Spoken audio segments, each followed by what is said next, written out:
Good afternoon, everyone. I'll discuss Chapter 8.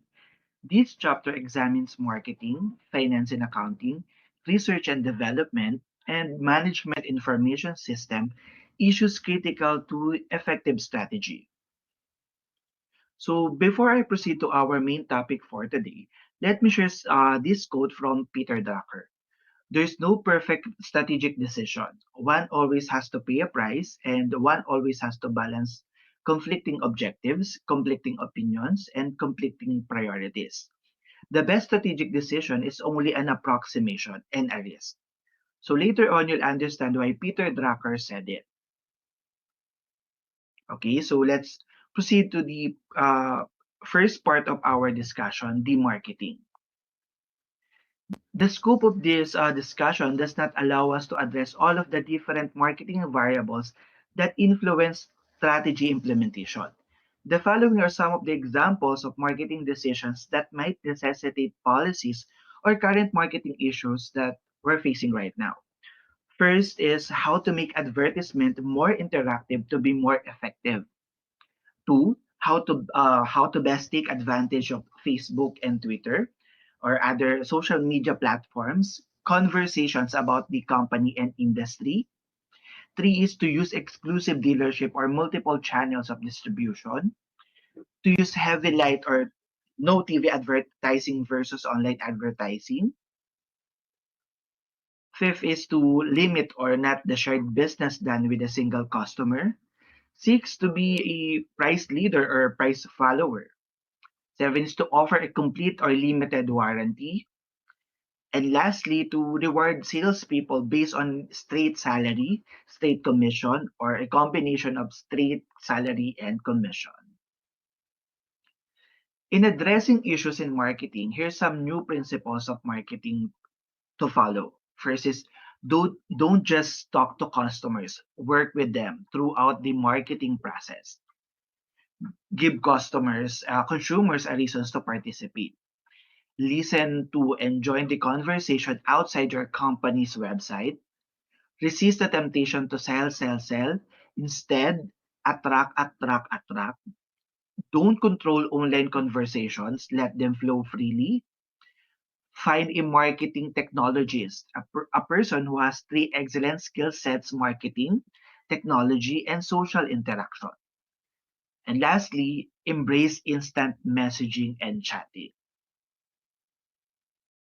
Alright, so dealing with advertising media naman, the internet advertising, it is growing so rapidly that marketers are more allowed to create bigger, more intrusive ads that take up more space on website. It allowing lengthier ads to run before short video clips play.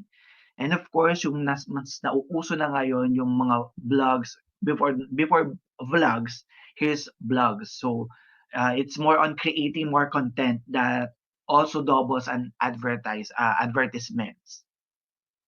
All right. Company says that the purpose-based marketing is the best way to sell in a weak economy is to show customers how they can improve their lives with your products or service. It would be best to build trust and an emotional connection to the customers to differentiate your product or service. So let's now proceed to with market segmentation. Market segmentation is subdividing of markets into distinct subsets of customers according to the needs and buying habits. It is widely used in implementing strategies like market development, product development, market penetration, and diversification require increasing new markets and products. Market segmentation allows firms to operate with limited resources because mass production, mass distribution, and mass advertising are not required. The decision directly affect marketing mix variables, product, place, promotion, and price. Also, part of implementing issues in marketing is product positioning. Product entails developing schematic representations that reflect how your products or services compare to competitors. dimensions most important to success in the industry. We also have product positioning steps.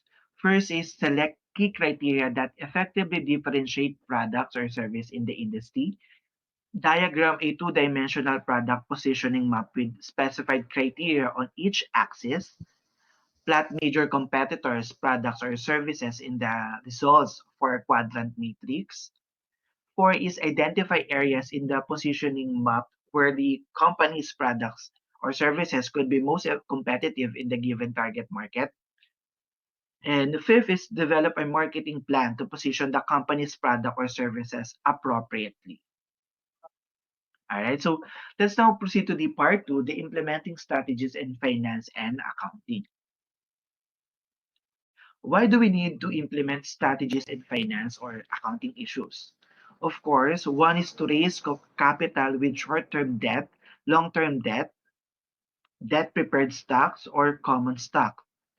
Number two is to lease or buy fixed assets. Number three is to determine an appropriate dividend payout ratio.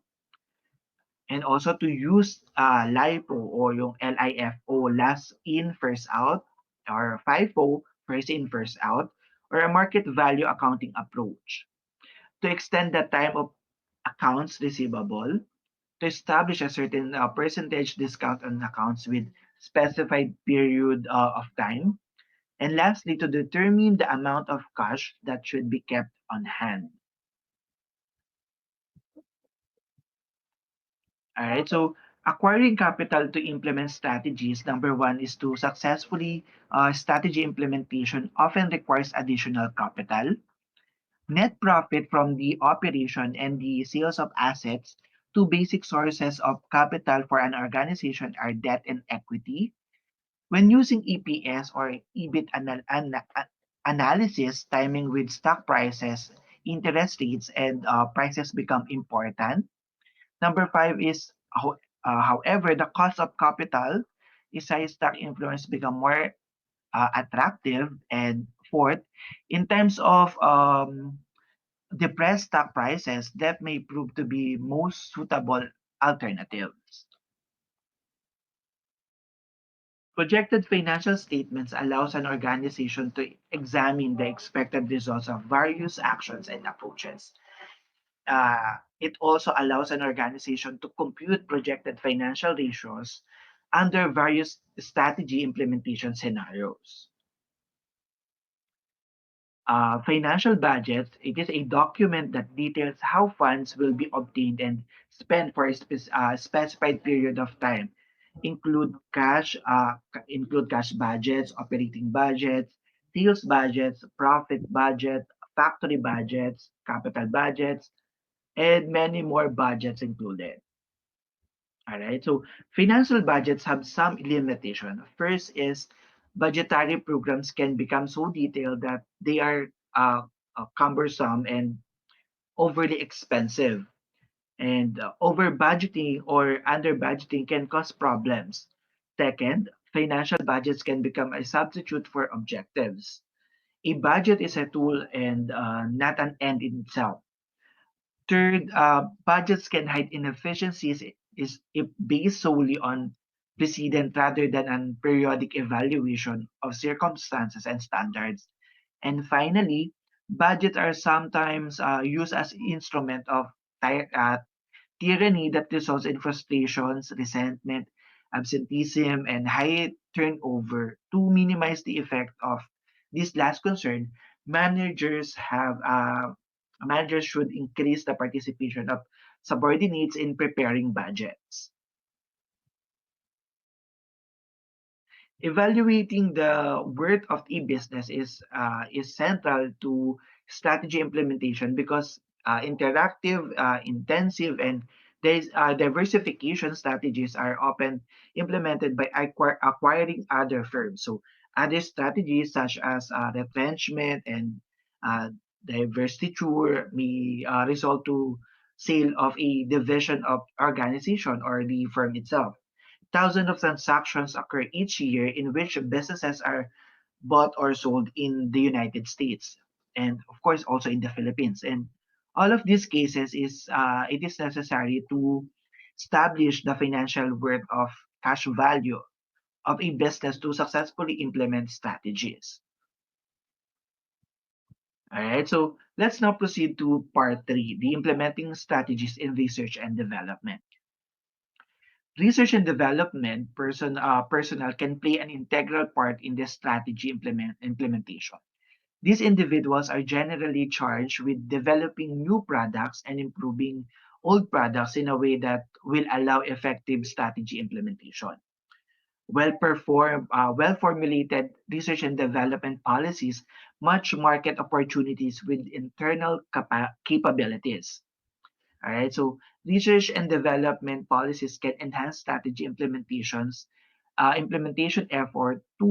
One is to emphasize product or process improvements, stress basic or applied research, be leaders or followers in research and development, develop robotics or manual type processes, spend a high average or low amount of money on research and development, perform research and development within the firm or to contract research and development outside the firms.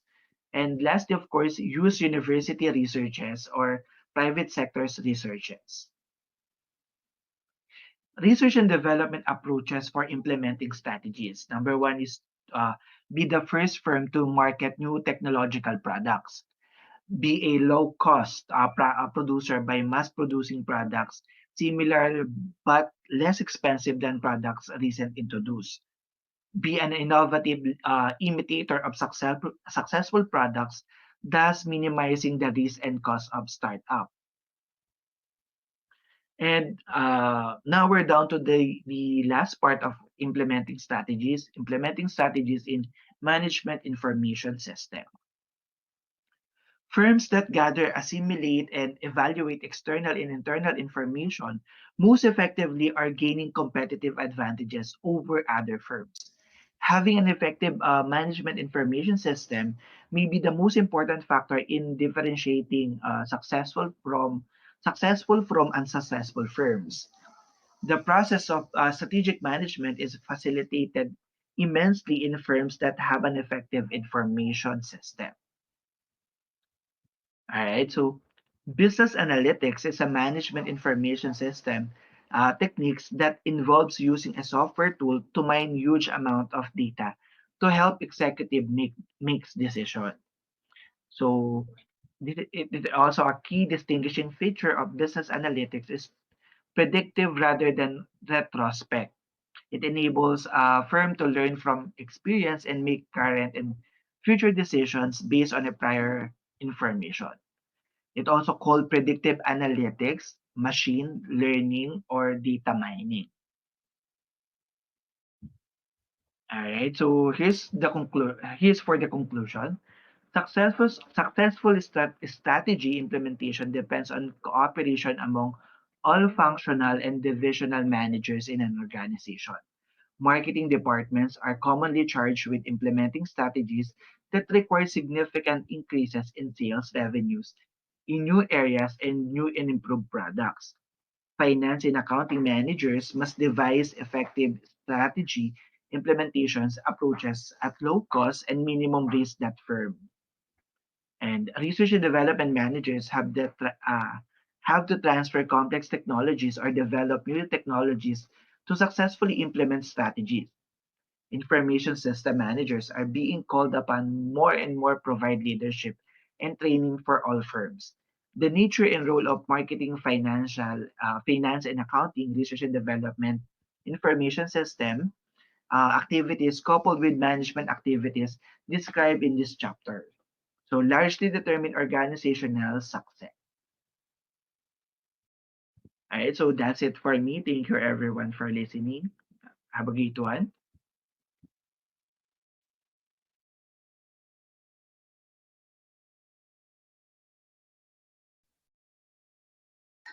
Okay, so For thank you very the much.